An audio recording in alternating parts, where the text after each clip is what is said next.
Hey everyone, I'd like to call to order the first meeting of the 2026 Pierce County Charter Review Commission. Today is January 14th, 2026, and it is 6 o'clock. And clerk, will you please call the roll? Kelsey Behrens. Here. Lisa Boyd. Here. George Consuelo. Here. Mason Fletcher. Here. Kate Ginn. Here. Sharon Hannock. Here. Caleb Heimlich. Here. Elizabeth Herrera. Ellie Hetherington. Here. Jake Hunter. Here. Martha Land. Here. Justin Layton. Present. Brenda Lincoln. Here. Brenda Milkowski. Jerome O'Leary. Here. Holly Roki. Here. Lujana Rower. Here. Devin Rydell Kelly. Here. Troy Surratt. Here. Jen Marie Strickling. Here. Judson Willis. Present. Elizabeth Herrera. Or Brenda Molisky. We have 19 members present. Thank you. I'd like to invite Councilmember Robin Jensen, who is also the executive pro-tem of the Pierce County Council, to give us our welcome. Thank you. Good evening, everyone. On behalf of the Pierce County Council, I want to welcome you and thank you for serving. I want to welcome and thank you for serving on the Charter Review Commission. As you know, 49 people ran for positions on this commission. It's so important, and we are so grateful for the interest in the community and to all of you who stepped up and are willing to commit the time and all of the hard work, not only in attending these meetings, but in all of the preparation that you are doing as you prepare to come and meet with your fellow residents of Pierce County. I know a lot of you are meeting with constituents, community members, community groups, and we thank you for being thoughtful, doing your research, and really taking time to understand the issues and think through what you want to bring forward and discuss with your colleagues here. I really encourage you all to ask good questions during this process and to listen with an open mind. And as I was putting together my thoughts for tonight, what came to mind to me was the St. Francis prayer or meditation and a couple sections of that I think are appropriate for you all tonight. And those are, where there is discord, may you bring harmony. Where there is error, may you bring truth. And may you seek to understand rather than to be understood. I'm sure there's going to be a lot of all of that happening over the next 6 months. I know you're all going to do a wonderful job. And as you work, I hope you enjoy this process, make some new friends, get to know new issues, and without a doubt, I know you're going to make a huge historical difference here in Pierce County. And I thank you for your work.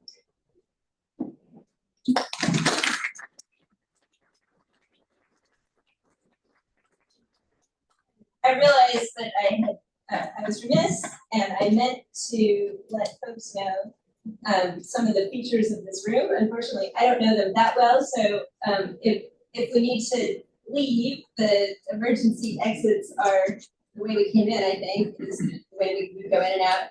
And the restrooms are, Stephanie, is your room? Out and to the right. Okay, and it looks like we've got a lot of folks here, so I don't know if we can make a little more room to let people in, or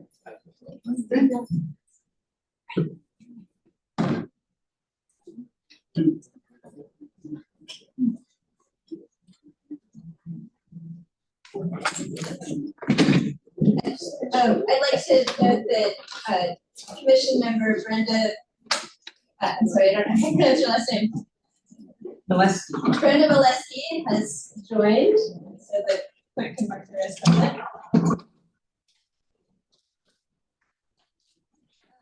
Okay, so the next item is administration of oath, but before we get to that, I've been advised by our legal counsel that they would like to present us with some analysis.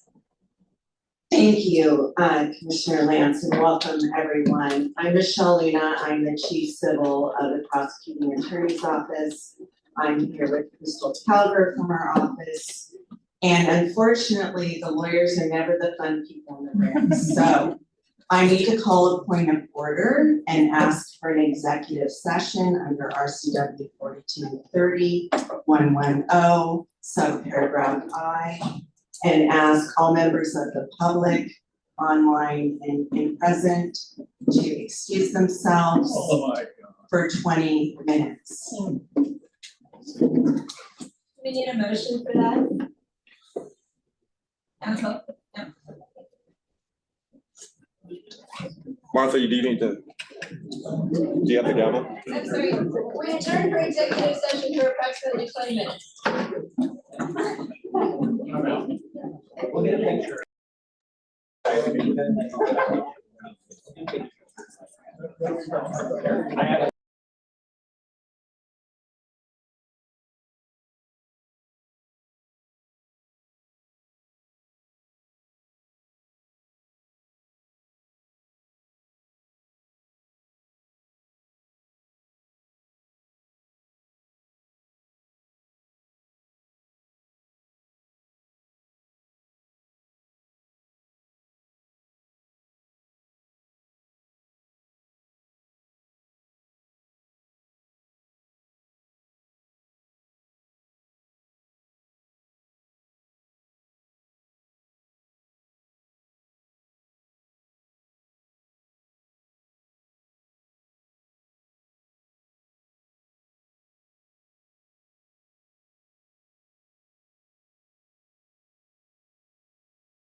Go ahead. You can say it. Oh, we are going. Wait, I'll use the mic. Here. Hold on.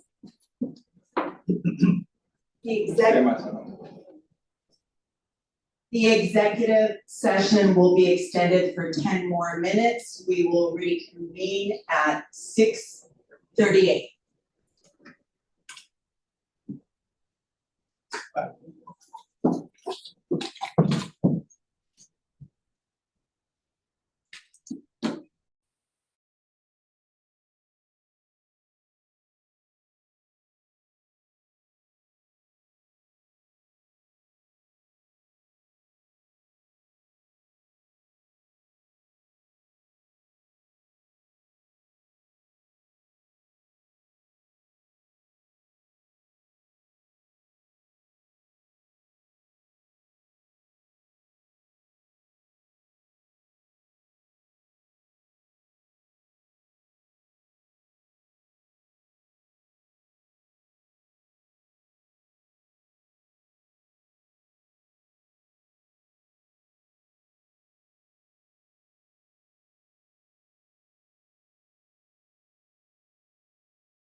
I'm calling the Charter Review Commission back into open session, and we will now proceed with Charter Commissioners taking the oath of office. I would like to call on Superior Court Judge the Honorable Scott Peters to help us with that process.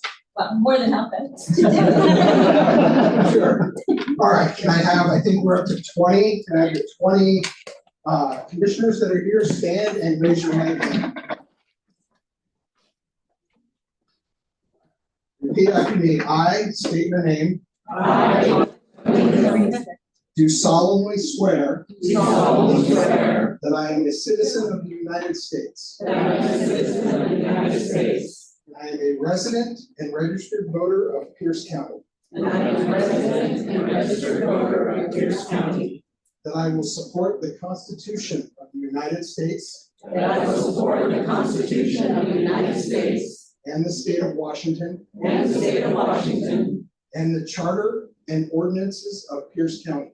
and the charter and ordinances of Pierce County, And I will faithfully, and I will faithfully, impartially, impartially, and honestly and honestly perform the duties of the office perform the duties of the office of Charter Review Commissioner. of Charter Review Commissioner, Please state your district and position number. District 44. As such duties are prescribed by law. And such duties are prescribed by law. So help me God. So help me God. Congratulations.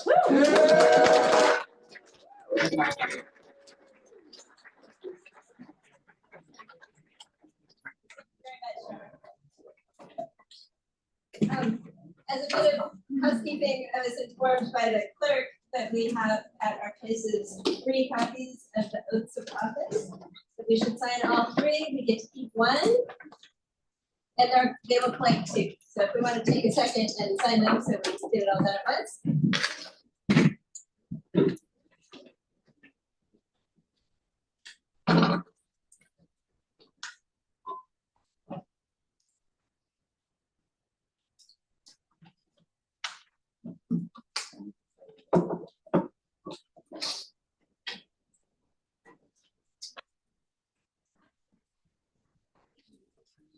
Alrighty, so everybody gets to keep 1, and then they're coming around to collect the other 2.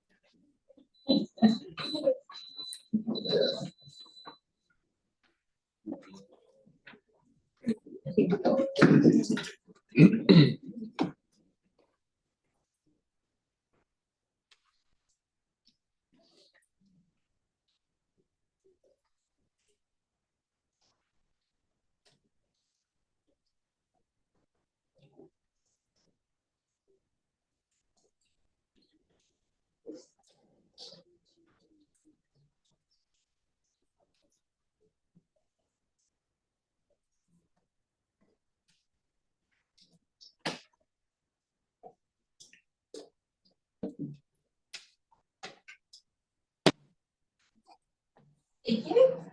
So the next item on our agenda is to do some introductions. And I feel like we've already gotten to know each other a little bit, but for formality's sake and to kind of set the stage, I would ask that we go around the room and just take a few minutes, and I'd like everyone to share their name, your council district, where you live in the district, a few brief biographical details of your choosing, personal, professional, what you do for fun, you pick. And then one last icebreaker type of question, which is, I hear groaning next to me. All right, bear with me. No, the question that I wanted everybody to take a run at is, what's your favorite view of Mount Rainier from your district? And if you don't have one in your district, your favorite view of Mount Rainier from some other place in the county. So, yeah. And I think we'll go over and start with outside of the district. What? So, hi everyone. Oh, and one more thing. We need to talk into the mics, and the mics are on. So if you have side commentary, that might. Yeah, you can just pull it off if you want. Okay. Pull it out. There you go. Okay. Me too. Hi everyone, Kelsey Behrens, District 1, Position 1. So excited to be here and be a part of this body, this work that we're going to do.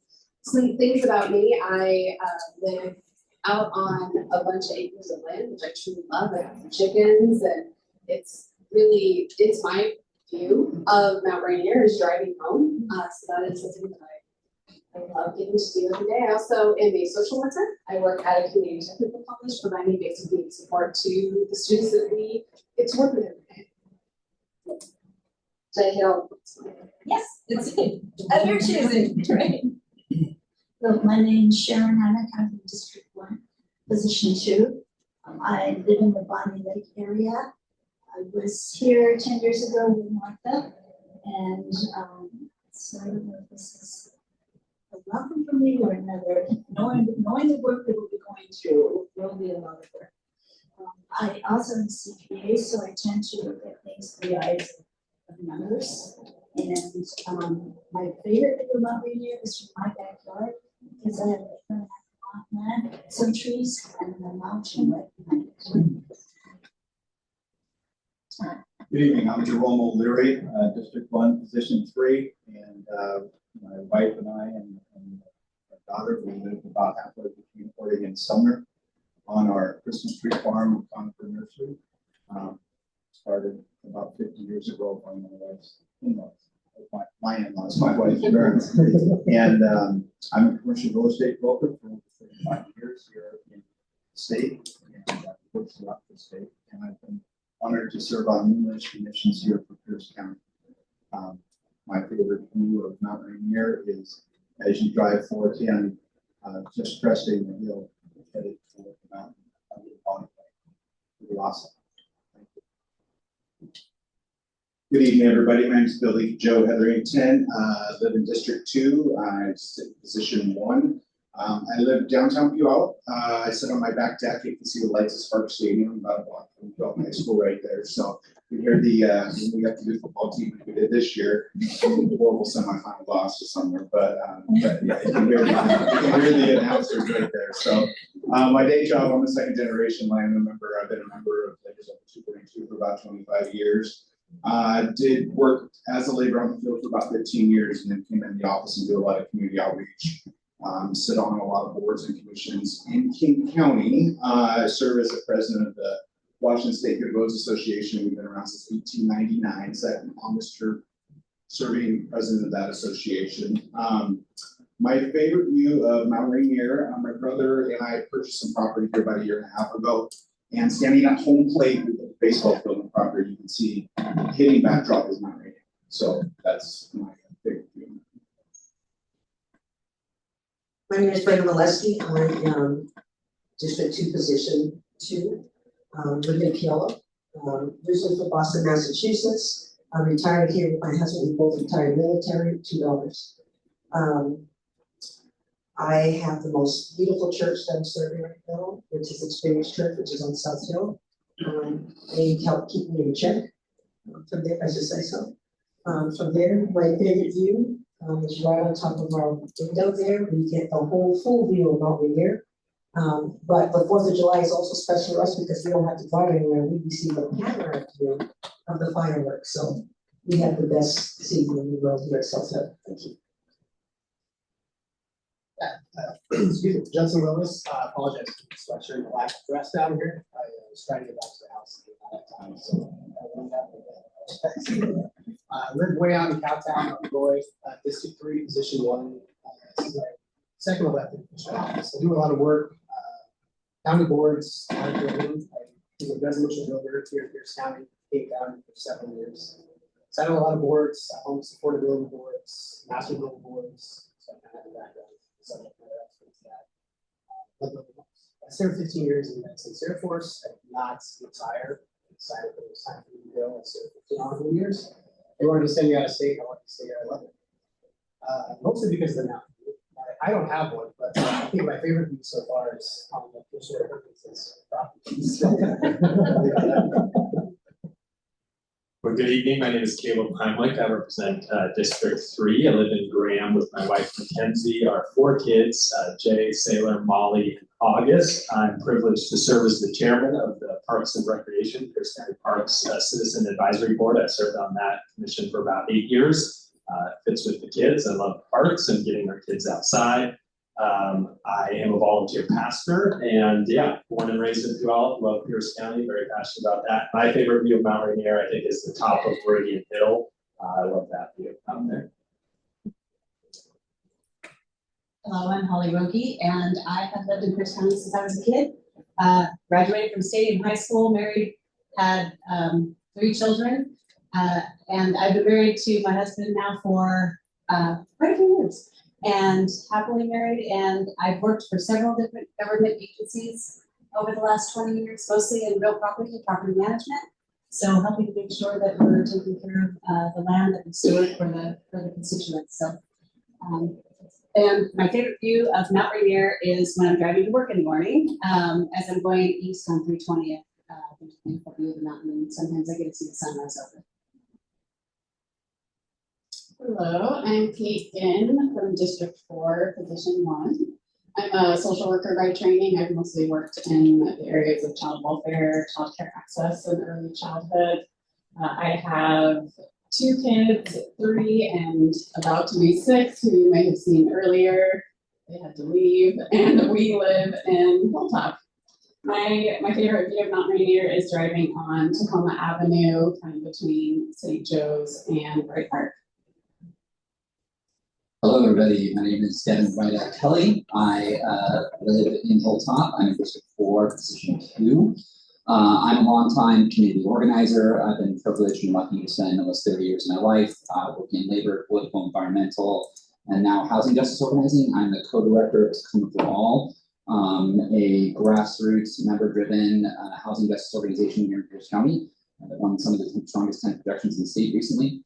Honored to be here, and I love living in Hilltop with my partner Holly, and subjecting my adult stepchild Ryan to being here tonight, which he's going to love me saying that.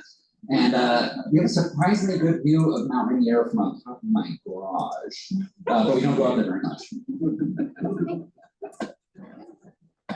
I'm Jake Hunter, this District 4, Position 3.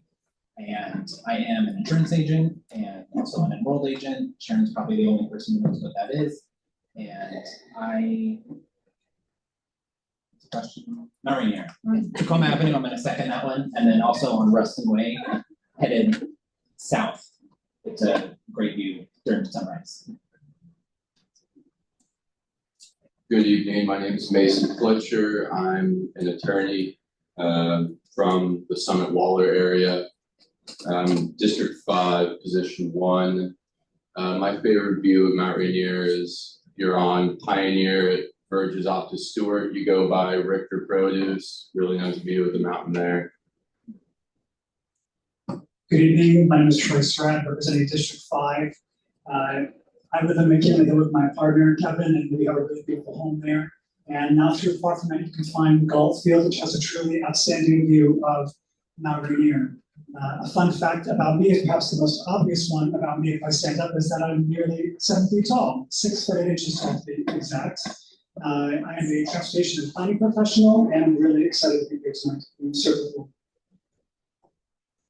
Hi, I'm Jen Marie Strickling. I am in District 5, Position 3 in the Summit Waller area. Mason Fletcher stole my best view of Mount Rainier, so I will have to move on to, I grew up in Oregon, and in the shadow of the mountain, I'm a creative person, I'm an artist, a painter, and I'm really passionate about, doing things for working people and making sure that government is accountable to them. So, thanks. Thank you. Buenas noches a todos. Yo me llamo George Consuelo, representando Distrito 6, Posición 1. Hello, good evening, everyone. My name is George Consuelo, representing District 6, Position 1. I am in the social work sector, not a social worker. Do not have a PSW, that's a lot. But currently work with the YMCA of Greater Seattle with one of their ATLP programs. My favorite view of Mount Rainier would be going off of I-5 towards Parkland. that's probably the best and it's a consistent view. I also served on a handful of commissions and boards, currently serving on the Commission for Immigrant and Refugee Affairs. Refugee and Immigrant. There's two, sorry. And then also on the Pierce County Youth Action Board. So very excited to be here and to work with everyone and to serve all youth in Pierce County. So thank you. Hello, I am Lisa Boyd. I am District 6, position number 2, retired principal from the Clover Park School District for years. Sit on quite a few boards and not commissions, this is the but foundations and boards. I am the trustee chair of Pierce College District and a few other foundations. My favorite view is at Fort Stoughton Park. When I drive or walk, there's this beautiful sunrise that comes on. Hi, I'm Luciana Rohr, and I will be representing District 6, Position 3. I work at the legislature as an executive legislative assistant and have done so for about 7.5 years. I also had an opportunity to work at the Pierce County Council for 2.5 years, and that was a great experience. I am married and have 4 kids and amazing friends, and so I'm honored to be here. My favorite view, probably from District 6, might be from JBLM and the airport in the military base, right where the airplanes take off. But in all Pierce County, I think Bonnie Lake probably has some pretty stunning views. So. Good evening, my name is Justin Layton. I am District 7, Position 1. I'm a lifelong Pierce County resident, born and raised actually just outside Puyallup in Summit. Back then we just called it Summit, not Summit Waller. And deep long roots in Pierce County. In fact, my great grandmother was very fond of these. So, by day, I am the executive director of the Washington State Transit Association. So I get amazing views all over the state of the mountains as I serve my members. And I live directly behind Frisco Tree. So that's during the summer when the windows are open, all out the members. And be with my husband is a sergeant in the Army and he's stationed in Pennsylvania at the moment. So if I'm ever on the Zoom, it's probably. Thank you. My name is Brenda Likens. I am representing District 7, Position 2. My training is I am a nurse practitioner. I'm board certified in neonatology and I work as a neonatology hospitalist. I also served on the Big Harbor City Council, was elected there and served as a mayor pro tem and on the Pierce County Regional Council for several years. And I served on that council with county council when we were longtime resident of Pierce County. I've lived in Pierce County almost my whole life, except for when I was in school, raised my kids here, lived here, graduated from Clover Park High School down the way. And my favorite place to see the mountain probably would just have to be along the water and listen when you're walking up and especially at sunset time. But I will say my favorite time ever seeing the mountain is I was on the top floor of St. Joe's Hospital in Pierce County doing patient rounds early in the morning, and I got a call from my husband and he and my son were on the top of the mountain, and I could see them out the window, and he said, "Wave to the mountain, we're waiting right here." So they had just sung. Hello again. I've introduced myself like 3 times, I think, but I'll do it one more time. I'm Martha Lance. I'm from District 7, Position 3. As Sharon mentioned, this is my 2nd time serving on this commission as a charter review commissioner. Sharon and I were chair and vice chair of the commission 10 years ago. I'm glad to have the band back together, Sharon. In terms of my day job, I am a deputy city attorney for the city of Tacoma. And I live in the Proctor area of District 7, although I grew up in Gig Harbor, so I span both sides of the bridge of District 7. I live with my husband, and I have 2 grown children, one of whom is living with me at the moment, but she's promising that she's going to launch herself someplace soon. And in terms of my favorite view of the mountain, I don't know if it's my favorite, but it's in District 7, and it's pretty remarkable because if you're driving on Highway 16, if you're driving east past what used to be Olympic Village, I don't know what they call it now, that mountain rises up in the over the top of Carl's Jr., and it never ceases to amaze me. It's a pretty spectacular view. Anyways, thank you for that indulgence, and we will move on to our next bit of business. Thank you.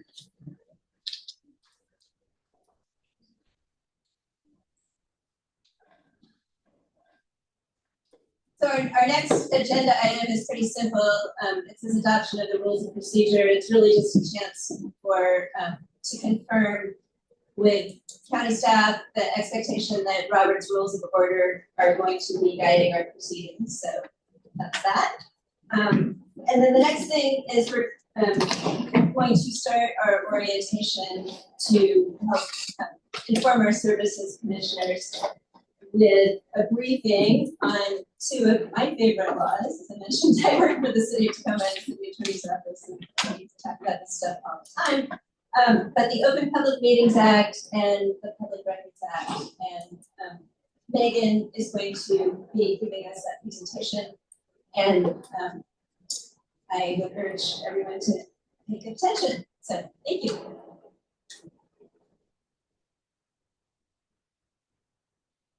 Megan, am I now? Yeah. All right. If there was more.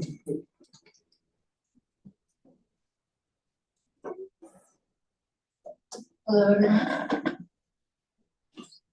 Okay, hi. I'm Megan Sturkle. I'm the Public Records Program Manager here at Pierce County, and I'm also the Boards and Commissions Public Records Officer. So if you hear from me, just respond.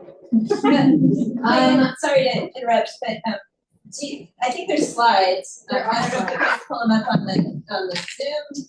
So Is it in the packet? Okay, yes. I'll be honest with you guys, I can't do this without the presentation, so. I'm good, but I'm not that good.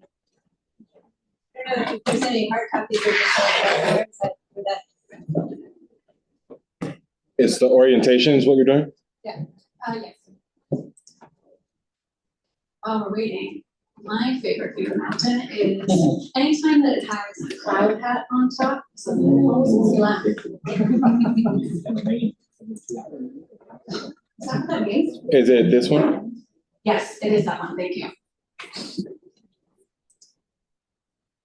So if you don't have your laptop, they're going to put the slides up on the screen. Stare off.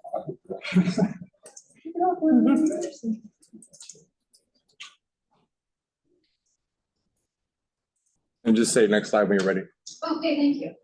All right, everybody. Martha already said this, but I think this is 2 of the most important laws that we have. So please pay attention. It's very important that you know this. Since so many of you have already been on those commissions, I do expect you all to pass the pop quiz and do this. We're gonna go to the next slide. We're gonna start with the Open Public Meetings Act, also referred to as OPMA for short. So this is important because it ensures that our public is allowed to know what our actions and deliberations are when we're having our public, sorry. Let me start over because I can't see from this far away. The Open Public Meetings Act is important because it allows for the public to see what we're doing, hear what we're doing, and maintains government transparency and accountability. So it requires that all of our agency meetings of our governing bodies are conducted open to the public, gavel to gavel, unless the law expressly allows for a part of the meeting to be closed, such as what we just experienced, an executive session. So thank you for demonstrating that for us early on. It prevents our public servants from deciding what the public should or should not know and ensures that the public remains informed. Next slide. So what qualifies as a meeting? It is an assembly of the majority of members when actions are taken. A meeting can be held even if it's not labeled as a meeting, and that's really important for you guys to know. Sorry, so because I can only see parts of this, it's throwing me off. But as long as there is a majority of members and there are actions that take place, then it can qualify as a meeting. So it doesn't have to be labeled as a meeting. Workshops and retreats, they also qualify as a meeting, even though they're not labeled like that. A meeting can occur even if there isn't a physical member or physical presence of the members, such as if there's phone calls, video calls, emails, or text communications between a sufficient number of the members. That can qualify as a meeting under the OPA and a violation of the Act, even if you didn't intend for that to happen. Oh, thank you. She was on top of it. All right, now I can see what I'm doing. Okay, next slide, please. So what is not considered a meeting?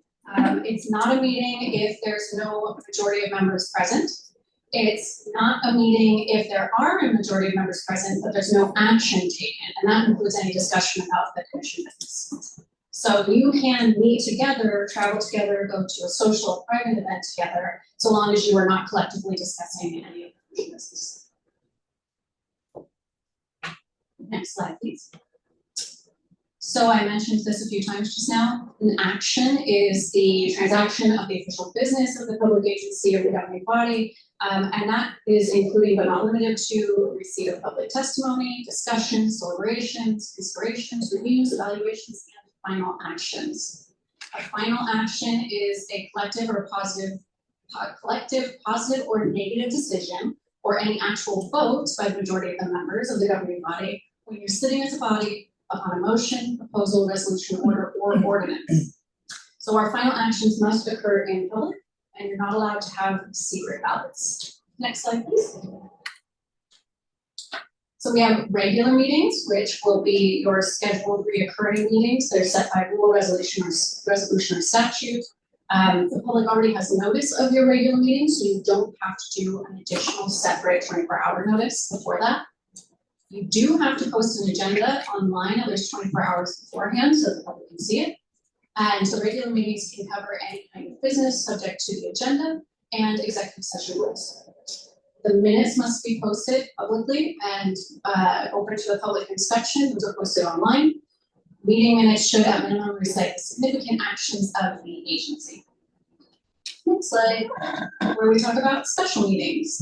These are any meetings that fall outside the regular schedule and are called for a specific purpose or time, such as urgent or critical business. Today is a special meeting, I believe. It's still a public meeting and it must be open to the public. These require at least 24 hours advance notice to members, the media, the public, including website posting, and the notice has to include the date, time, place, and the business to be transacted. Unlike regular meetings, members may discuss and only take action on the items that are listed in the special meeting notice. Because the notice limits what you can do, if you have an incomplete agenda, it can invalidate the actions during that special meeting and create an open violation. Next slide.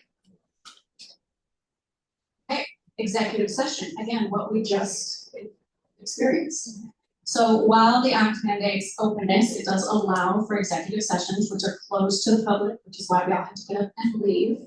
But it is only for narrow purposes that are specified in our CW 423110. The purpose of an executive session and the time it will end must be publicly announced, which they did. And then during the open portion of the meeting, and again, as we experienced, because they needed additional time, they had to make a public announcement that there was going to be additional time. Member discussions held in executive session must be limited only to the purposes that were publicly announced. Next slide. Okay, speaking of the public, the agencies and the commission, they cannot place any conditions on public attendance, such as requiring persons to register your names or fill out any questionnaires. The Open Public Meetings Act does not require public comment, but agencies can implement reasonable procedures that allow for public comment. The public is not required to participate. And the Open Public Meetings Act contains procedures for addressing disruptions of meetings when orderly conduct is no longer feasible. Next slide. Okie dokie. So you are encouraged to have hybrid meetings for accessibility to the members of the public and yourself, as long as you also have a physical location. So you can have a physical location only meeting or a hybrid meeting, but you cannot choose to have a remote only meeting unless there is a certain circumstance that applies. Typically that would be a local, state, or federal emergency that's been declared. It's not safe for us to meet in public or together in person. Next slide. You as members are allowed to teleconference and video conference into the meeting as long as there is a physical location for the public to attend. Because you are allowed to do so, and because group email, text, or chat communications cannot be observed by the public in real time, any action conducted in this manner by a majority of members could violate the Open Public Meetings Act. So when I said earlier that a meeting doesn't have to be declared as a meeting to be a meeting, if you have a group chat or an email thread that goes on and has enough members present, and you are discussing commission business and an action is taken, that would be a violation of the Open Public Meetings Act. So please avoid replying all. Be considerate about your email threads. Be really considerate about your group or text chats, which may involve collective deliberation or result in action, and have enough of your members present. Next slide. Okay. Violations of the Open Public Meetings Act, they can be penalties against you as civil members and also as against the commission as a whole. So a court can impose $500 civil penalty as a personal liability against each member who attends a meeting in knowing violation of the Open Public Meetings Act. And then that penalty doubles to $1,000 for every subsequent knowing violation. If a court determines that actions were taken in a meeting in violation of the Open Public Meetings Act, those actions can be declared null and void. And anyone who prevails against the agency or commission in an open lawsuit can be awarded costs and attorney's fees. So I think really a key thing here, if you didn't catch it, is that you can be civil, you can be named. And it wouldn't just be the commission as a whole that has a penalty, you could also have a penalty yourself. Next slide, please. Okay, so that was the Open Public Meetings Act. Very interesting, very exciting. And moving on to the Public Records Act, one of my favorites. So the Public Records Act is actually one of the strongest in the nation. It promotes an open and accountable government, just like the Open Public Meetings Act. They are sister acts, if you will. The central premise of the Public Records Act, and this is really a key point I'd like you all to take home and think about, disclosure and production is the default rule. A lawful exemption to disclosure is required for any withholding or redacting of records. Confidentiality, sensitivity, embarrassment does not exempt from disclosure. Very important. Next slide, please. So just kind of calling out some differences here. A public record is the captured information of public agencies, business activities, and transaction. Public disclosure is the release of that information or records out to the public. So sometimes people use these two terms interchangeably, and they are not. So sometimes you will have public records in your possession that may or may not be disclosable to the public. But the only way that we would withhold or redact is if there's an exemption to disclosure, a lawful exemption to disclosure. I see you nodding. I'm glad you agree with me. All right, next slide, please. So here's the whole kit and caboodle of the language of what qualifies as a public record, but it has to be real information relating to the conduct of government. It's a writing that was prepared, owned, used, or retained by the agency or on behalf of the agency. So what's important here for you guys to think about is it's physical and electronic. It can be data, it can be files, audio, video, text messages, chat messages, photos, document copies. And so I always like to tell people to think of writing as captured information. So this includes board records, both official and unofficial. So all of you who are scribbling little doodles on your notepads right now, that, even though it doesn't really have anything to do with anything, if you drew a silly picture of me on your notes, that would be your public record. And so meeting invites, notes, drafts, communications, that throws people off a lot, but those can still be considered public record. Next slide. Okay. So records related to your board business, they can qualify as public records even if the record was created outside of the board meeting, so it doesn't have to be within these walls or while you guys are in session. For example, a meeting notice sent to your email accounts, text messages between you, social media posts about board business, can all be potentially public records. Board records held on personal devices, laptops, cell phones, iPads, located within personal accounts, emails, text, chat messaging, social media are still public record and subject to the Public Records Act and retention requirements. Next. Okay, so here's some best practices, and we have actually made a decision to give you guys, I believe, all agency laptops and agency email addresses. And the point of this is so that we can capture and retain and preserve all of the board records in a nice, clean, easy place instead of you having them in your personal accounts, so that I don't have to come to you later and say, can you please search your personal email? Because I expect that all of you will be using the agency email accounts that have been given to you and the agency laptops. But if you are doing some chat messaging, text messaging using any personal accounts, please be labeling, saving those in a way where it's very clearly part of the commission. So calling it CRC, CRC board, Charter Review Commission, etc., labeling it in a way that you would easily be able to find it if you're asked to search for it. Let's see, so keeping as much of your records in one place as possible, refraining from texting or chatting or other board members regarding board business if you can help it. And I just caution you on that because it's one of the most common public records requests we receive is your communications, and you can, but just know that it can go out to the public. So I just caution you on what you write and tell you to be considerate about what you're putting down and capturing, because that is public record and can be disclosable out to the public.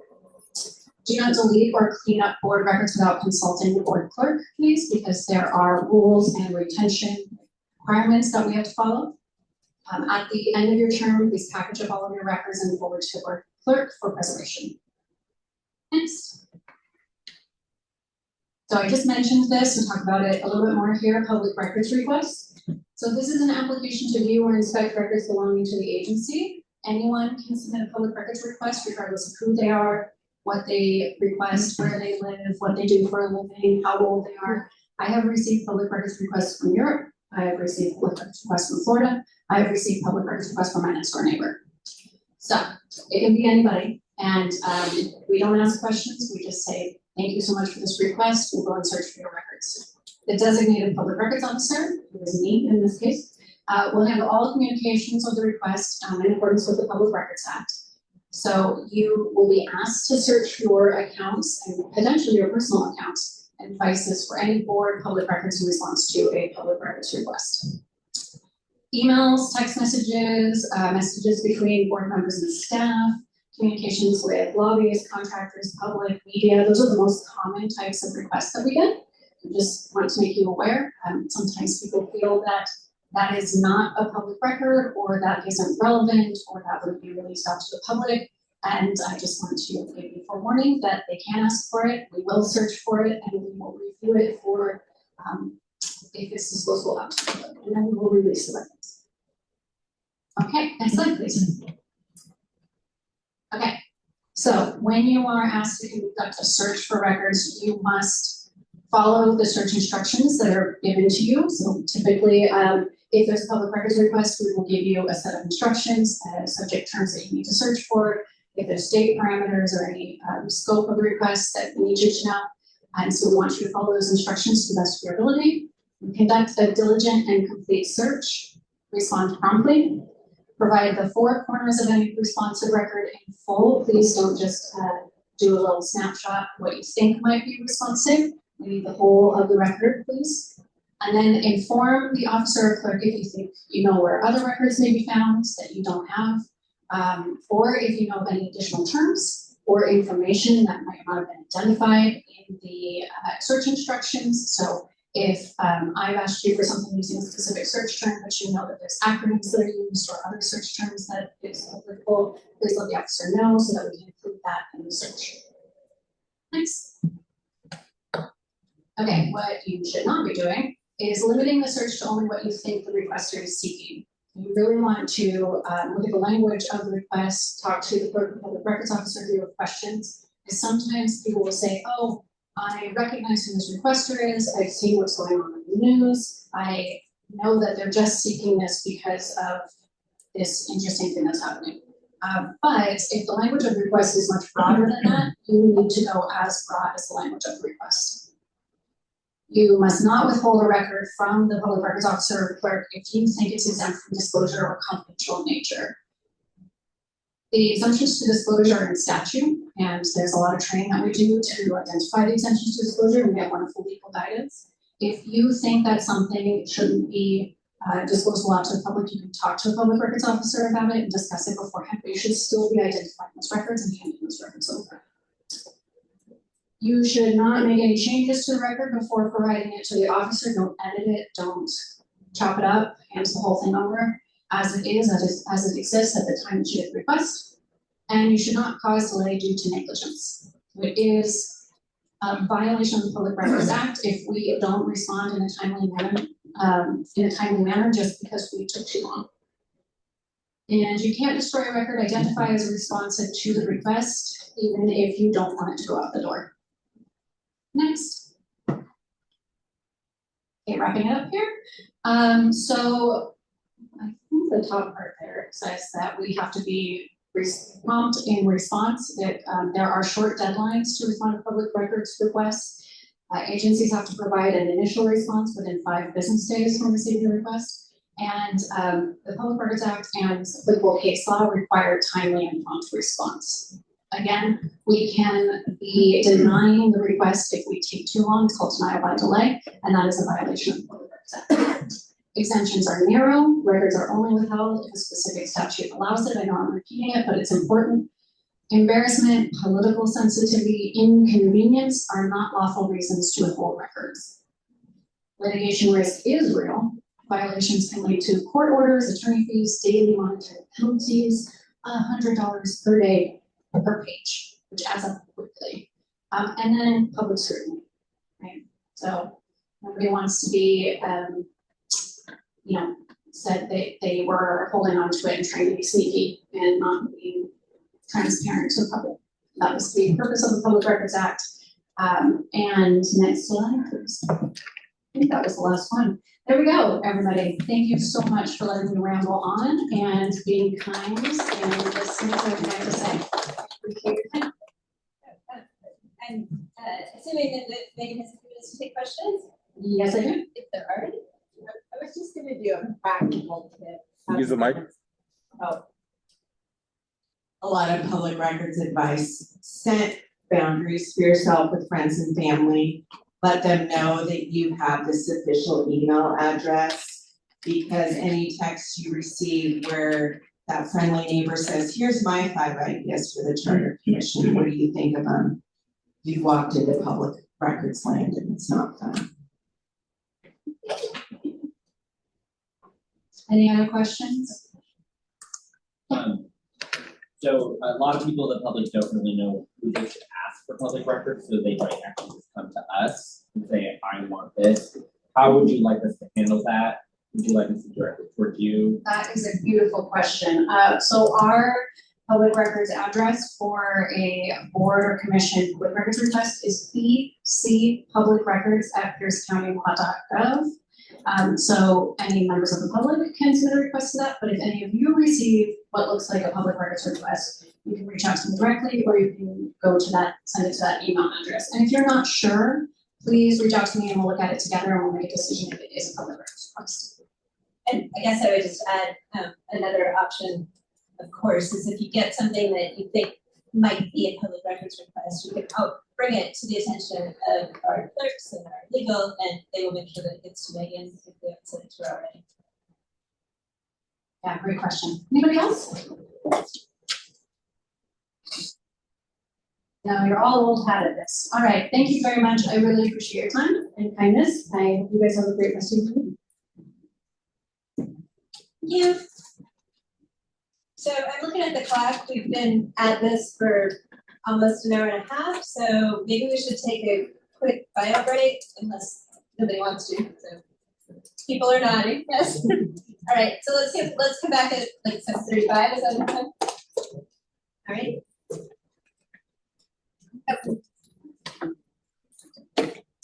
Oh, all right. I guess we're.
Stand by, Martha, stand by.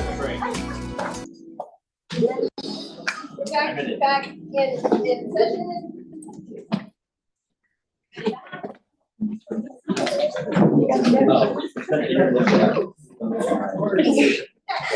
You right there, Kate? That's my file. Take that. I did that. I like the jacket.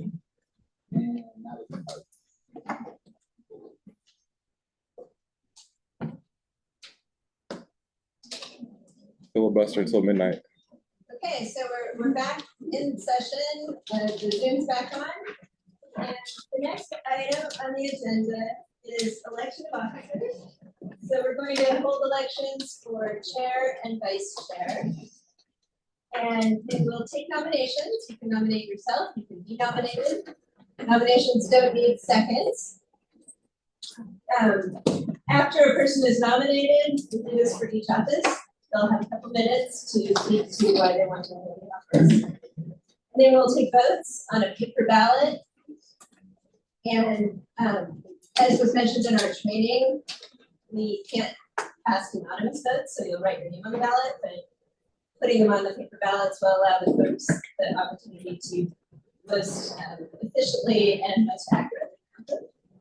And the first candidate for each office that gets to 11 votes will prevail, that's the majority. And it can take multiple rounds, or we might reach that right away. So, there's questions? Yes. Oh, questions. Yeah, I was gonna nominate. Oh, okay. So, all right, let's get to it. Let's do some. Oh, can I ask one question real quick? Yeah. Is there an automatic drop off if we have three people nominated and nobody gets a threshold, or is it just like we just keep voting indefinitely? Well, if you go multiple rounds with more than two candidates, the bottom would be drop off. Okay. Yeah. So, okay, nominations? I'd like to make a nomination for Kelsey Behrens. Wait, actually, I think Oh, sorry, you didn't get to do it. I apologize. I'd like to nominate Sharon Hack.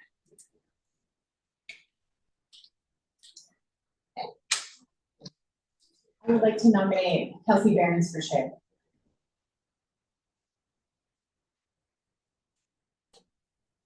Okay, anybody else? All right, so I guess we'll start with Sharon. Do you accept the nomination? I accept the nomination. Okay, you sure. I accept the nomination. Great. So, and Kelsey, do you accept the nomination? I do accept the nomination. All right, so starting with Sharon, because she was first nominated, let's take a couple of minutes and you can speak to why you want to be chair. I guess one of the things that I see about this commission, we have 6 months. We have a lot of work to do in a short time. And I would accept this nomination so that we can get off on this faster start. I've gone through it before. There's some things that I would have experience in, and be re-nominating someone that was there 10 years ago, understanding all the codes, understanding what needs to get done, and being able to get everything done quicker, more efficient, effectively. I also felt that last time around, it was really important on how to engage the public.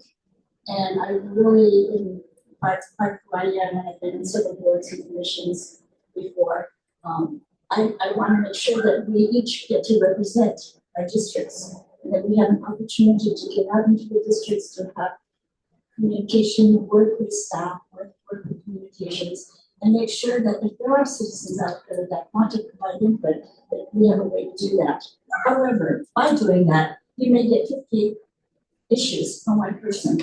So again, there has to be a way and process of sifting through all of that, which we successfully with the help of Martha Lance accomplished 10 years ago. And I hope to bring some of that back so that we're not sitting there thinking, how do we do this? We can just get right in there and do this. And I believe that this is a very productive and fair and transparent process. Okay. Kelsey? Sorry, I'm gonna take it off, just so I can do that. So I am very honored to be nominated. Thank you for that.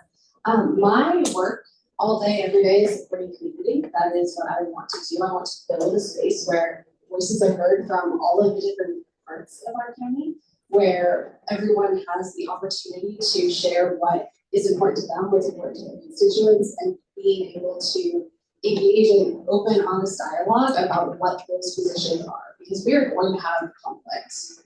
It's just going to happen. We'll have different ideas. We have different groups of people that we are serving. And what I do every day is help people move through conflict. So that's something that I think I bring to this body. And while I do not necessarily have the experience of being on this commission previously, I think I do have a lot of experience working with many, many, many different groups across the spectrum of experiences, everyone from youth all the way to elders, and that is what I would like to be able to bring to this group. I think everyone here was elected because you are someone that your community respects, that you are someone who is going to be able to represent your community well, and I'm just really excited to get to be here with you all. And I would love the opportunity to be a part of the leadership of that space, because I think I can bring a unique perspective.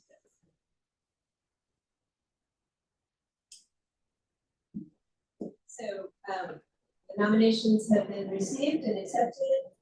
The candidates have spoken their piece. And so now we'll take a vote for chair.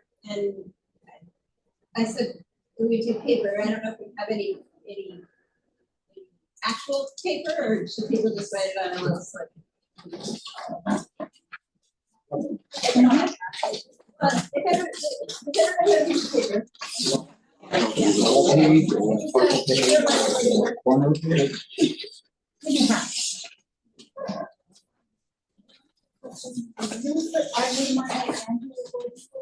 Yes, you have to write your name on it.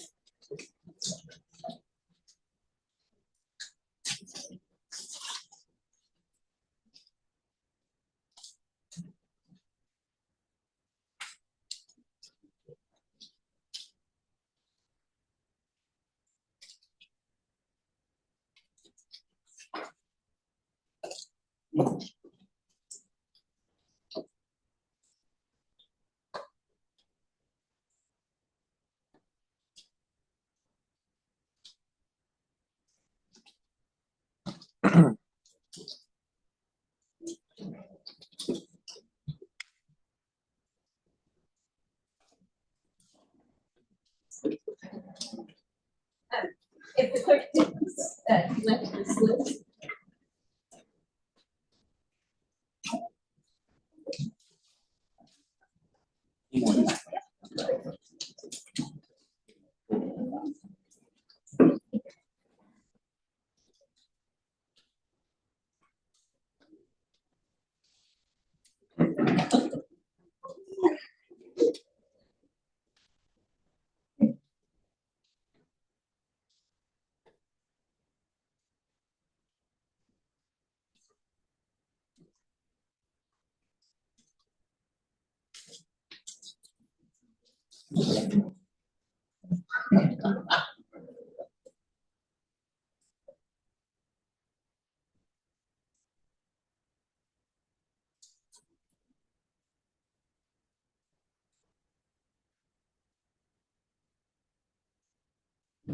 Has everybody cast a vote who wants to? I guess you don't have to.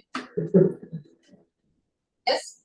Okay, clerk. Do you have all the votes, and will you, if you want to review them, you have to read them one at a time?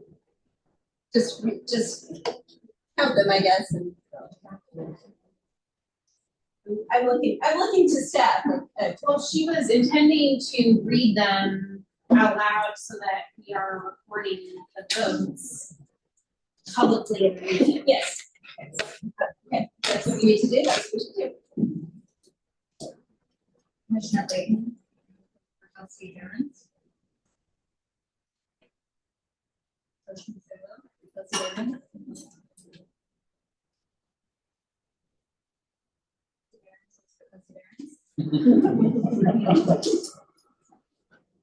Commissioner Haddock, votes for Commissioner Haddock. Holly Bobby votes for Sharon. Devin Ryder votes for Kelsey Barron. Mason votes for Sharon. Jake Fletcher votes for Kelsey Barron.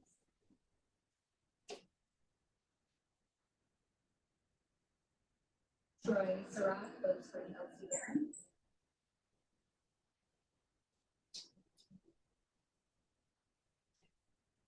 For Kelsey Barron.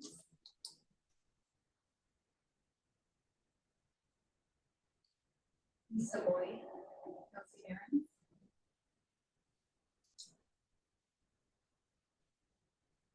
Jonna votes for Sharon Bennett.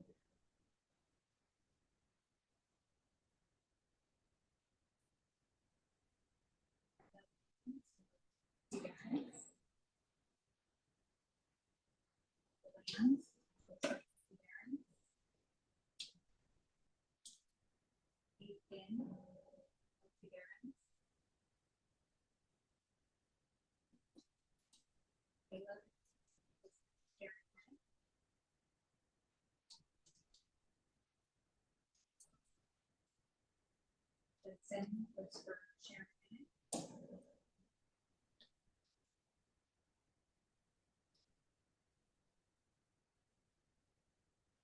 Sharon Bennett.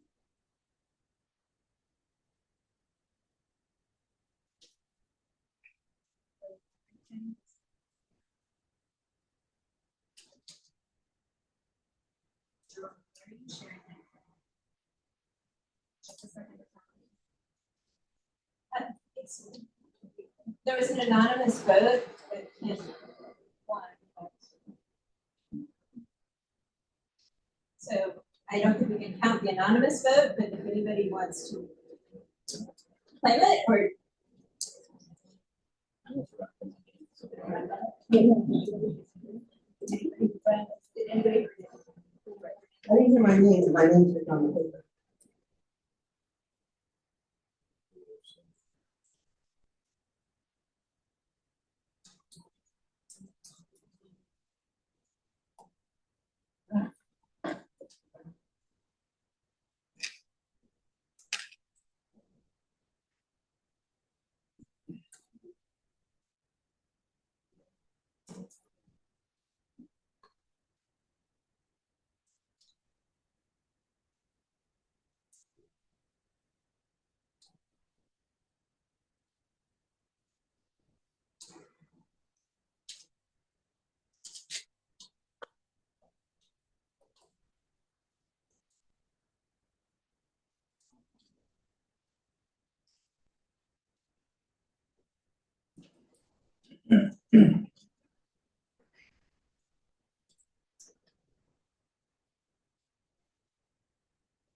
For Kelsey Barron.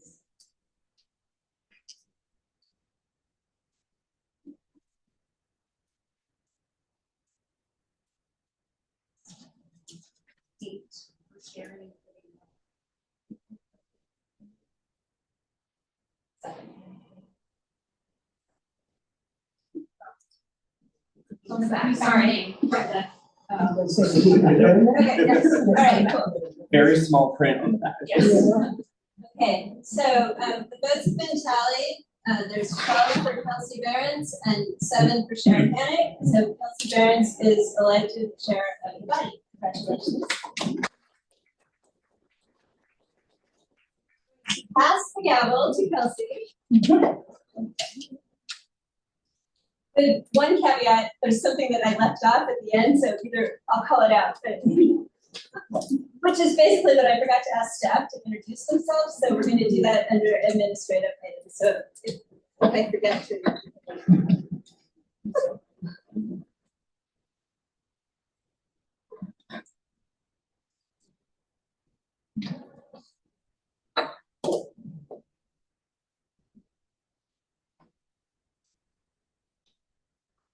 So I believe the next order of business would be electing a vice chair. Madam Chair, I move to elect Commissioner Lance as vice chair. Commissioner Lance, do you have to accept that nomination? I accept the nomination. Are there other nominations? I nominate Sharon Panic for vice chair. Commissioner Hand, do you accept the nomination? Any additional nominations? Thank you. As I mentioned before, I served on this body 10 years ago, and I served as the vice chair then as well. And in that role, as Sharon mentioned, between chair and vice chair, we really set up a process that allowed the maximization of input from the public, from commissioners, hearing from other elected officials, from subject matter experts, from county staff, and every idea got the same chance to make its way to the body and to be properly debated. And I'd like to bring that experience and that process back to assist the chair in moving us through this process with an equally efficient and transparent and result that we should all be proud of. So I've done this work before, and I'm looking forward to the opportunity to do it again. Thank you so much. Let's see that Martha's still in my speech. It's in reasons I really put my name in my hat. So the choices were either vice chair.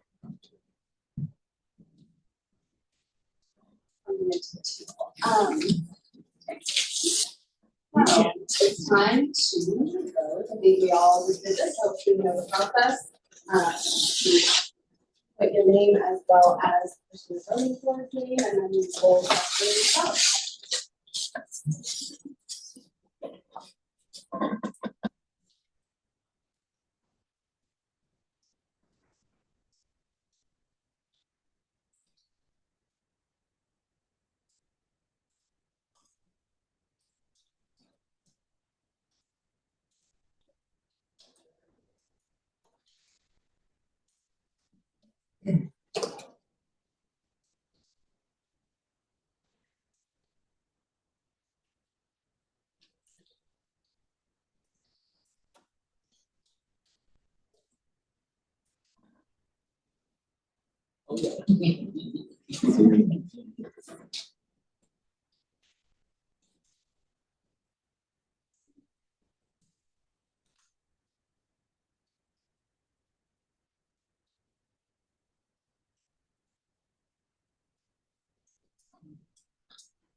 Stephanie, can you get a little closer to the mic?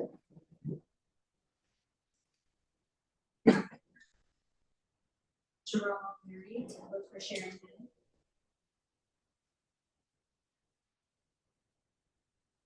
Tim, vote for Martha Lance.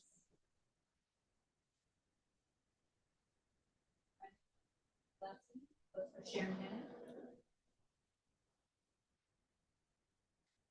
Judson votes for Sharon Bennett.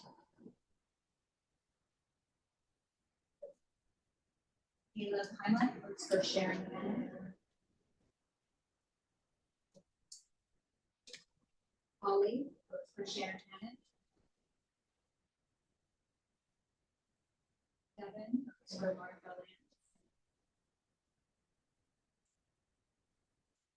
Ethan votes for Martha Lance.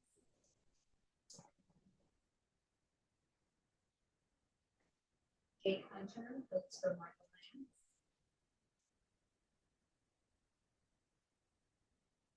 Mason Fletcher votes for Sharon. Jordy Surratt votes for Martha Lance. Brenda Likens votes for Martha Lance.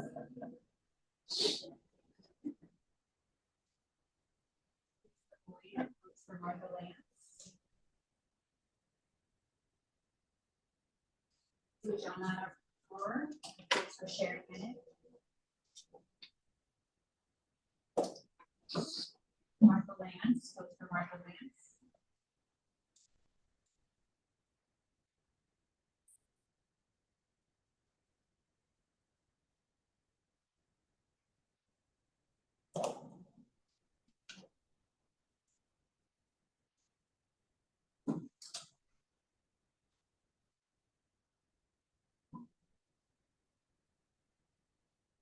to 16 Marco Lands, for Marco Lands.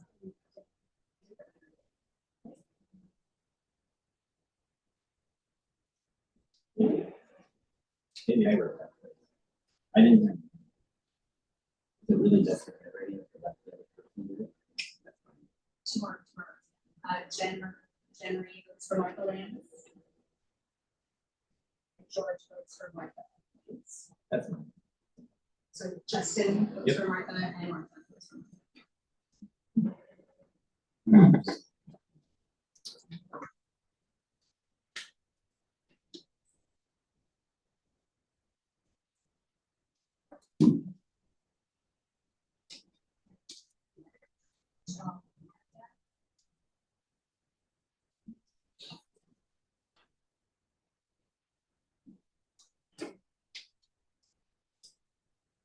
For Sharon.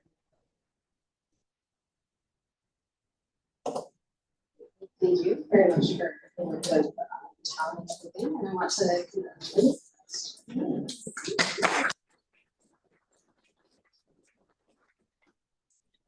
So I guess I'm just going to take the final privilege as convener, and I just want to say that I am really committed to working with this group and with Kelsey as a whole to make sure that we're true to our word, that this is about process and every voice has the same chance and every idea has the same chance of getting to the table.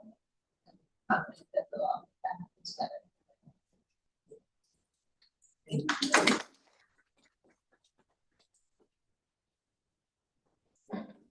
I think you had administrative. One more point of privilege as convener.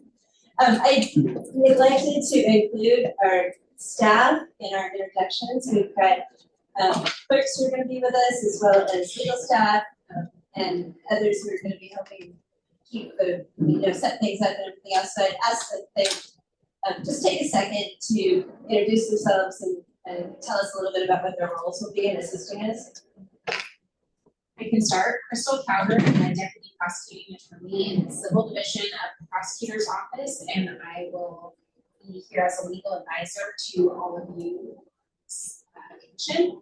And Katie Glenn will also be advising with me. She is another deputy prosecuting attorney, the assistant chief of our civil division. So looking forward, she will be here and we will work together to write in this way.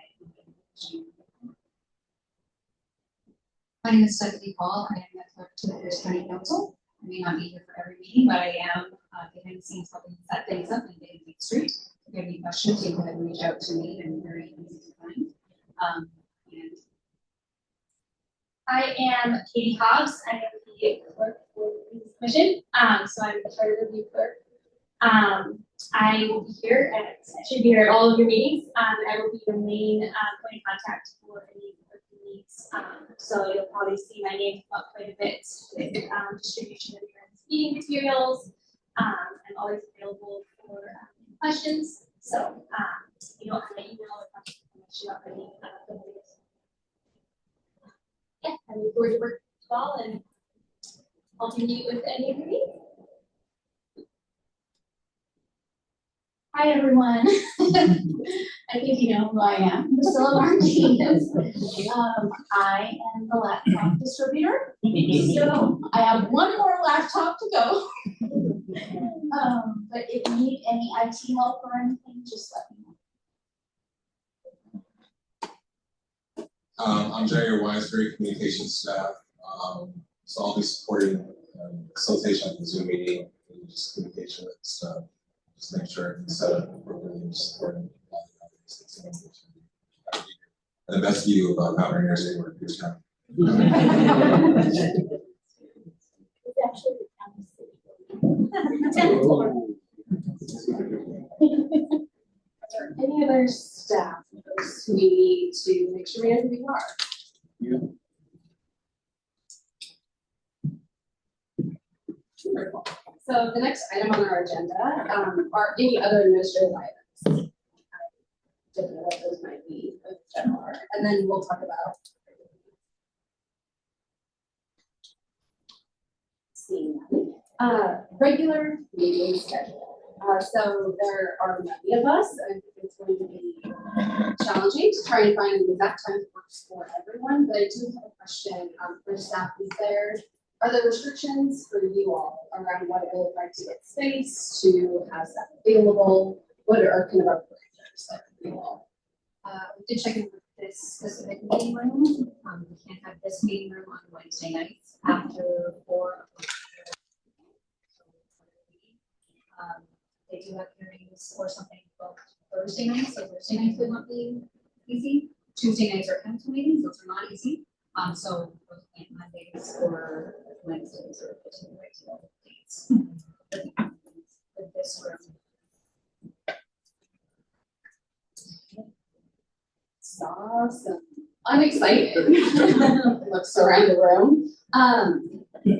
So I am not 100% sure if anyone would like to make a motion to talk about what that might look like to choose one way or another. Again, I want everyone to have books. I mean, we could just do what we just did. We write down Monday or Wednesday, see what rises to the top as a suggestion process. Or we just raise hands. Voice vote? Any strong objections? Just a comment, I mean, I don't necessarily want to limit our locations to this particular room. If there is a date and a time that works better for most individuals, I would encourage staff to support us looking for other alternative opportunities for having this meeting at the location better. Thank you for bringing that up. And I'm sorry, but are there other, was this venue specifically chosen because of some particular reason, or was it, there might be a lot of logistics involved, so. I believe the size of the room to accommodate this group and to have seating space for everyone is viewed as the best option. And I will also note that I think the Tuesday night council meeting conflict would be so that we can make sure that we have the staff members here available to support us with running the Zoom portion of the meeting.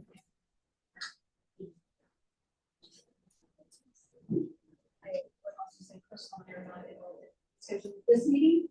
Originally, we were definitely market here that we were council chamber will be moving, and that will be fully available in February. So maybe there are meetings there that might be a possibility, which is 15 in our district. So that the location where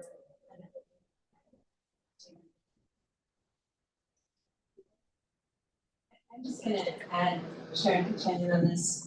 When we went through this last time, this just sort of historically, this room was chosen not only for the size, but it's more, centrally located for being in the city, freeway access, easy parking. So that was considerations at the time. Sort of might not feel the same, but that's how we came to it before. Yeah, us choosing this as our regular location would not preclude us from using other locations should we decide that we're going to be in district meetings or elect other locations at other points of time, correct? I believe that is the case. As long as I would assume we are posting where we're going to be meeting, that was the element.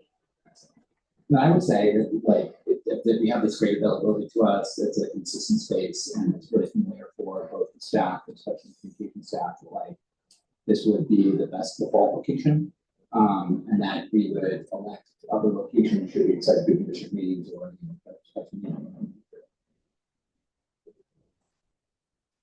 I am actually fine with either Monday or Wednesday, so I just wanted to note I would be interested to hear if anyone has a significant reason why they couldn't do one of those dates. I would be happy to vote in alignment to support or not vote.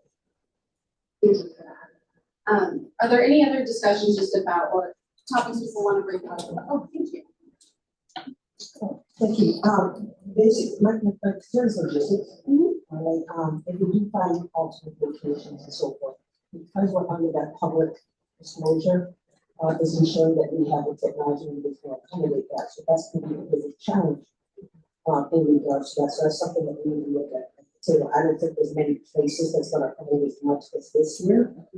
So that would be something that we look at with the decision with the logistics meeting. Any other? Did you have frequency of each meeting? Yeah, we discussed that. We were just talking about like the change. Is there a piece you'd like to say about it? Well, it's just that, you know, if we, on certain Wednesdays, there are commissions.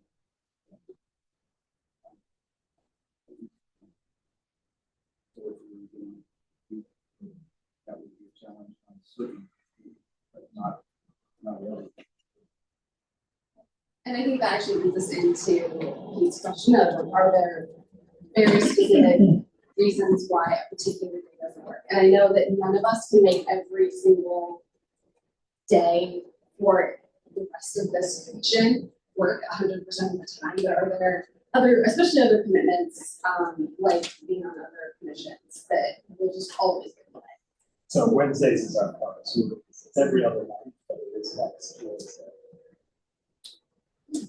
School planning commission, Wednesdays. Wednesdays? So it sounds like Wednesdays, not a great option, which is challenging, because I saw some looks at Monday. Monday's not great, Wednesdays are part of that. but every other Monday except for the second Monday is fine. Okay. I have a suggestion. Use is temporary until we get everybody's schedule straight. And to do that is for us to submit to you, to the vice chair, what our Wednesday nights look like. All right, and give us a better idea. All right, with regards to how to properly schedule for this meeting. And then the thing is at the same time, with the alternate locations as well. I think this is more than one thing that we have to do. I really don't think that we can resolve that tonight. From there because everybody's super blind, but we're not really looking at our calendar. Alright, so the thing is, I think that we need to bring that up. In regards to that, we need to be able to properly schedule by Zoom and what's not Zoom.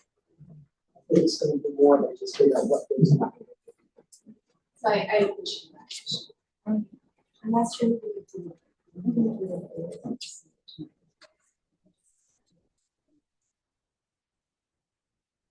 Great stuff. Are there other? Sorry, yes, I'm the worst at like I know. seeing the things standing out, so I apologize. Pay more attention. I was in the same boat. I do have an obligation second Monday of every month, but had to miss it for this, I would, but I prefer Wednesdays for me. So I'm just gonna go around the room because I know there's second first. Sorry. Yeah, but I wasn't paying attention yet, so.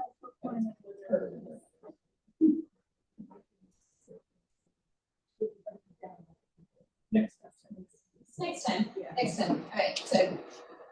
It feels flippant now because I was going to say Google polls are whether he's going to die, but I think that was before you said we should have a Google poll. So I think if that's what people want to do, it's what we should do. But we obviously need to conditionally agree upon when we meet next. And I think it would be good for us to have some clarity around the next couple meetings in order to just make it easier to start the process. Next is George. I was just going to mention being in good faith to the folks that are across the district, across Pierce County. I have meetings on both days, but I know that I can get here in 15 minutes versus getting here in 45 minutes. And the traffic might be closer to like an hour and some change, so I think we should also take that into consideration. I was just gonna say, I would really like to resolve this, like, at least very soon. Because those of us who don't work traditional work schedules, and do shift work in the hospital, I have to block out a whole day when I'm at work, 24 hours, so I have to block these days out at any time. Our schedule's out for months right now, so I would have to juggle the day to consistent.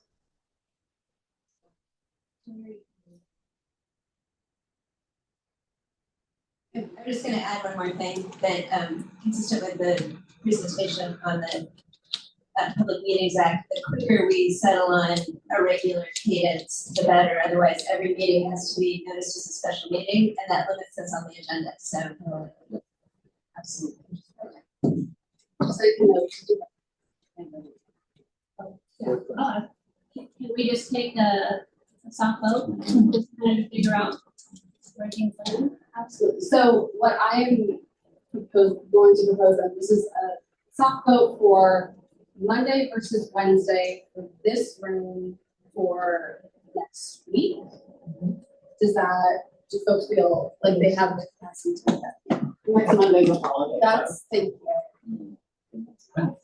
If we're gonna do a doodle poll, I can't just buy a doodle poll. Yeah.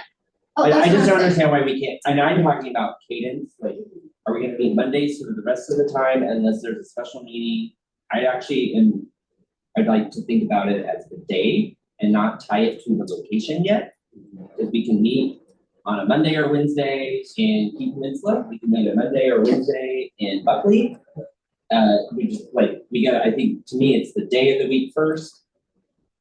Probably the next one would be cadence at first, so that staff can start doing it. Folks like shift work, folks can get going there, so. I don't know the difference between a doodle poll, other than it just takes time for staff set, and that's just raising it. So unless there are any objections, can we do a day of the week?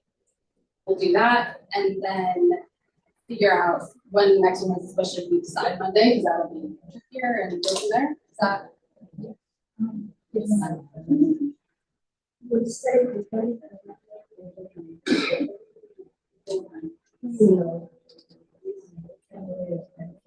Yes, doesn't matter. Extra points for doesn't matter.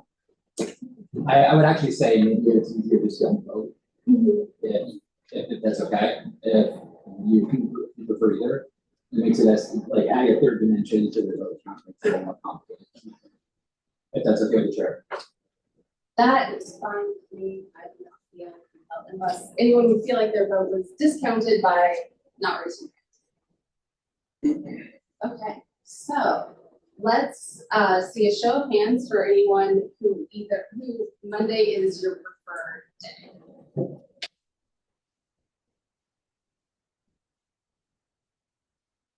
So I see 10. Is that?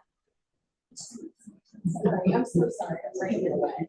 Can folks raise their hand one more time? I just want to make sure.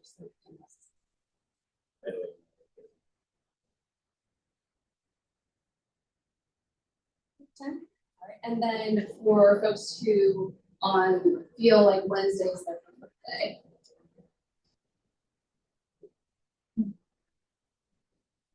So I see 6. Okay. So it looks like, and then other folks who didn't vote, that is either day. So that is our day. Monday. Monday, thank you. Oh, I'd like to make a motion that we meet on Mondays. Second. Is there a second? So next week. Yes, so now we need to talk about, since if we decided Monday, that's a holiday next week, so does anyone have a particular objection to skipping a whole week? We have a motion and a second. Oh, sorry. Yeah, thank you. we'll discuss, we were discussing. Additional discussion.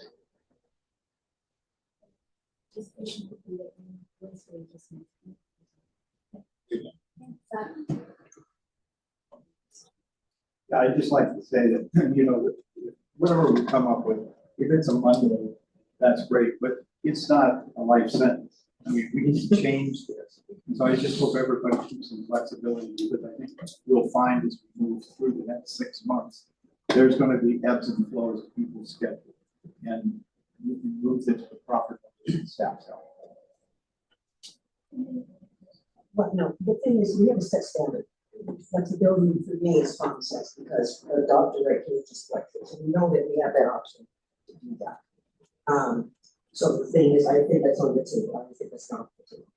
My thing is now that we have the date set, what is the frequency of meeting? Could Sharon and Martha speak to what their experience was last night about frequency, and did it start off slow and pick up? Did it start off hot and slow down, or? It started out slow because we didn't know what we were doing. So it took almost February before we actually figured out the procedure, how we proceed. So that we can get a jump start on it. So we can become more functional.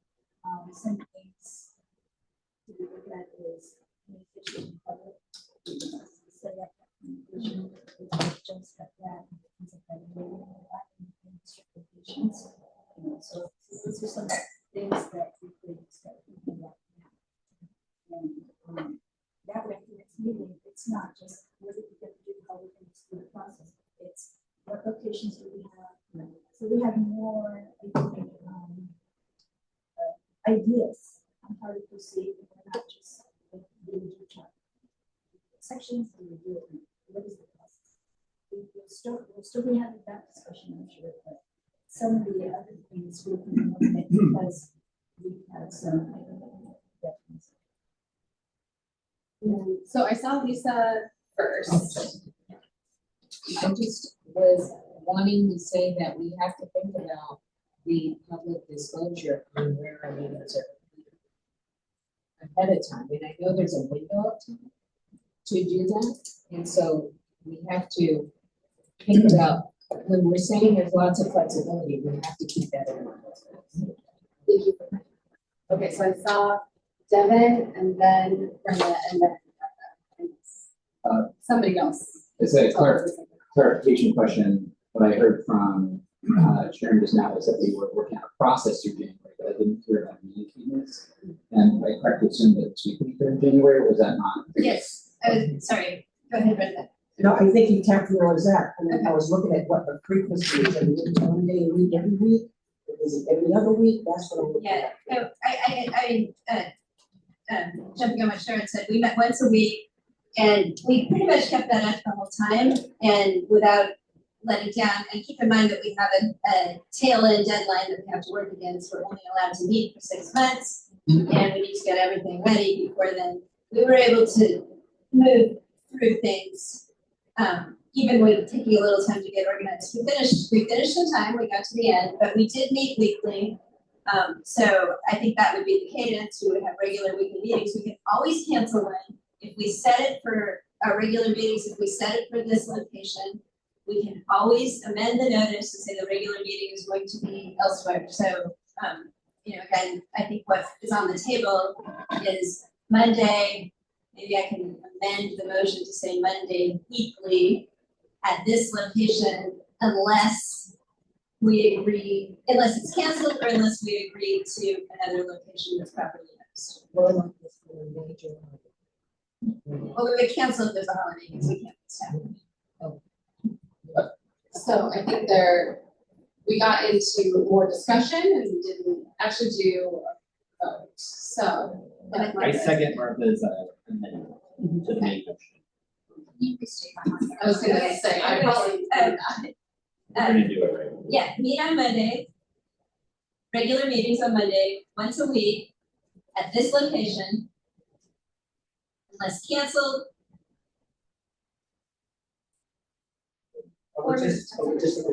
We schedule time 6 p.m. 6 p.m. I think I was making the original motion, so I think we could accept the amendment, but also that would, I think we would add, I would hope that while we give the option of council holidays, we also accept the amendment to relocate the night to a Wednesday, should that need arise. Yeah. That's what we scheduled as a special. Those will be scheduled, understanding that those So will be scheduled. the cancellation is just an understanding. Correct. Excellent. So I would just suggest to stick with this amendment that says Monday every week at this location at 6 o'clock, and then we will be following the amendment and then Say starting.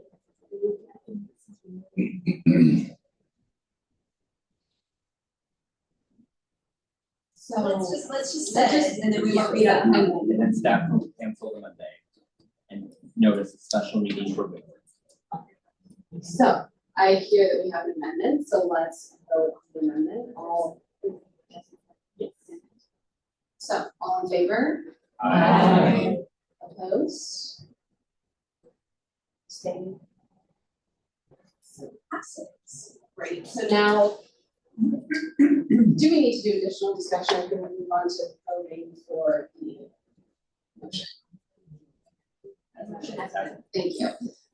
So all in favor of the main motion as amended? Aye. Opposed? Abstained? Motion carried. Thank you. Whew, we all made a decision, y'all. Woo. Okay, so we know where we're meeting, when we're meeting. Are there other details that staff need us to talk about in terms of logistics? Thinking about the scheduled special meeting.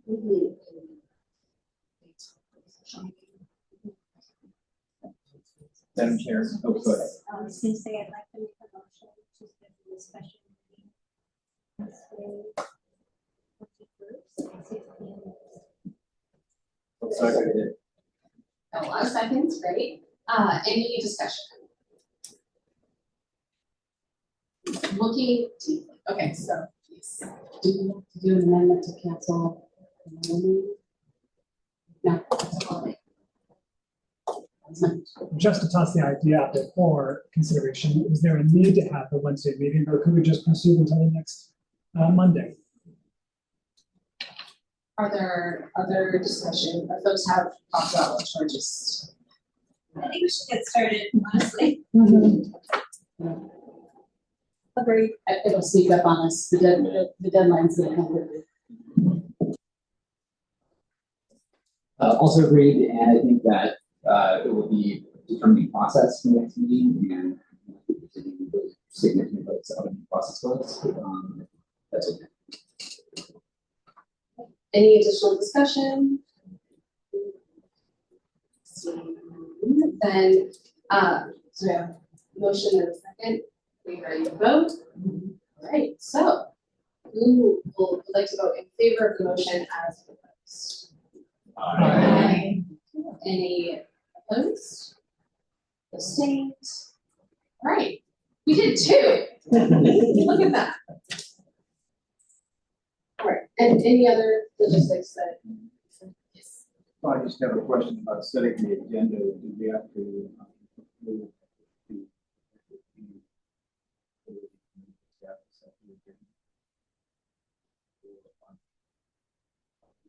how are we going to set the agenda and have that ready to go prior to our meeting so we can meet the requirements?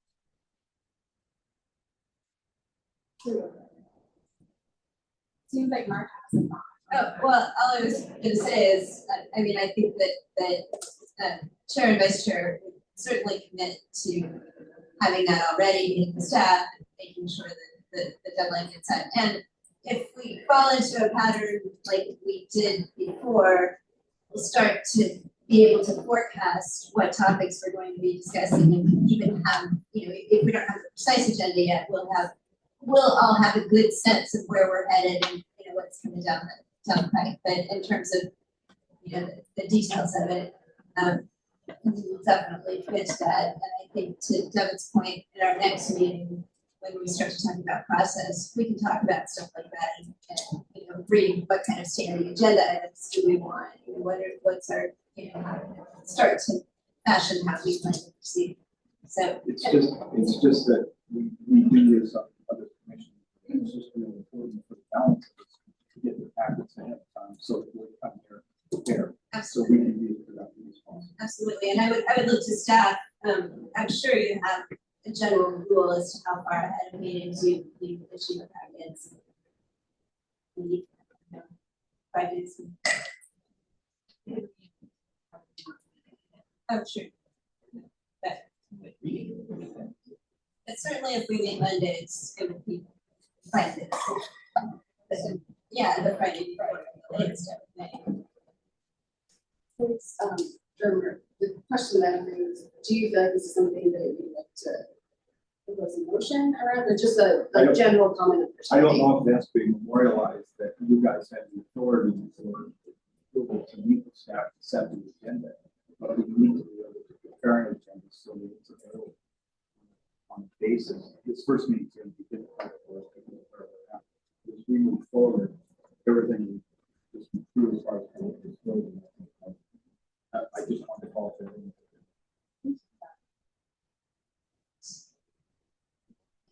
Has secretary been identified yet? How is that process working?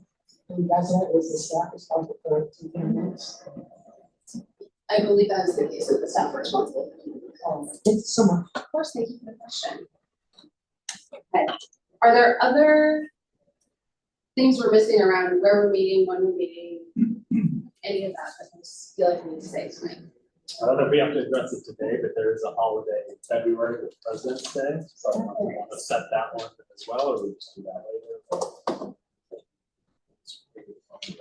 Monday. So I leave that up to the body. If anyone would like to make a motion now to do that, or I don't think, correct me if I'm wrong, I don't think we need to vote on whether or not the meeting is canceled. You believe that is a chair, vice chair as their authority that we've just given them with staff. So we don't need less action. You noticed it, but we don't need to vote on that. Canceling a regular meeting. But adding a special meeting. yes.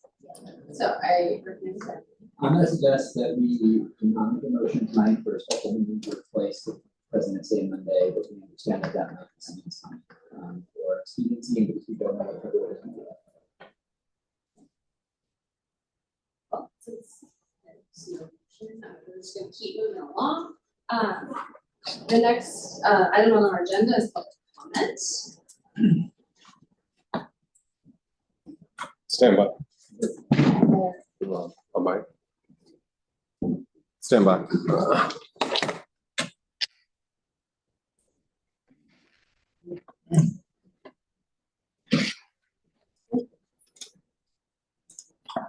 So we do have several folks who have signed up for public comment. And as a reminder, it is a 3-minute per speaker, just to keep that in mind. Steph, do you keep track of that time or? Oh, there it is. I was looking over here. Wonderful. So the first person that we have is Steve O'Donnell. Okay. Okay, great. Hello, my name is Ken Paulson. Spoke here in 2006, 2016, and today. Tell you the reason why.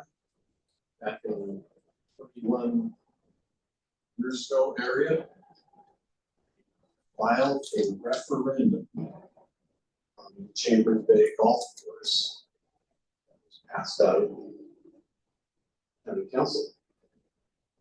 Reasoning was, I read this Harvard Business Review article that said governments that get into private business, that business sucks money out of the government, fails 70% of the time. Now, I don't have the secret numbers, but I did speak to somebody once several years ago, and Chambers Bay Golf Course has done that. I'll leave that for other people to figure out. I filed the referendum, did not get a number. The charter says you're supposed to get a number. Did not get that. And it went into the non-land, nothing happened. So I came to the charter review in 2006, spoke for 5 months. And then finally somebody said, hey lawyer, find out about this. And the lawyer found out about it. Harris County auditor didn't give a number, said to the prosecutor's office, hey, here's this. It kind of disappeared. So The charter says the auditor is supposed to give a number. The prosecutor's office is supposed to give the wording. Okay, neither one happened until 6 months later, when the then lawyer asked, and then they came back and issued a referendum number 6 months late. So I didn't get to do anything.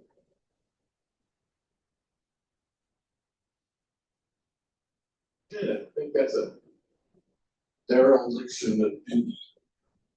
The charter says they're supposed to do it from the auditor's office. The auditor's office didn't do it. So how else do you strike that? And I've been listening to you guys talk about all these rules. There isn't anything that happens to the auditor's office. There's the garbage can stored in there. We don't want to do that. And I've asked, something should happen. If the charter says this, and they don't do it, they have no. Thank you for testimony for time. Thank you. Other or one? You would like to announce it formally online? Did you want to announce it formally online? Yes, I would like folks to be able to give public comment if that is what they came to do. So if anyone's online, just tell them that. So if anyone's online and would like to make a public comment, please raise your hand. Oh, sorry, you're saying, yeah, I thought you were asking. So if anyone is online who would like to make a public comment, please raise your hand or indicate some way if you don't come to that. I see no hands. Seeing none and no one in the room. I'm going to move on to. Madam Chairman, to adjourn. Second. Oh, okay, I'm going to close public testimony. Thank you so much. And then we have a motion. To adjourn. I will second that. Second. Any discussion? All right. Yes, is public comment always at the end of the agenda or do you have top of the agenda? So, you know, if they're not here until the end of the meeting. How does So I don't know if there is a set reason why it's at the end of the meeting. I think that's just the agenda as it relates to that one. So is there? I was just curious. Yeah, it can go any place. So, I mean, that's certainly something we can talk about as we start to form ourselves when that would make sense. And the beginning of the meeting has stubborn reasons why it could be helpful. And all in favor of adjourning? Aye. All right, any opposed? Then we did it. Thank you all so much for your time. Well done.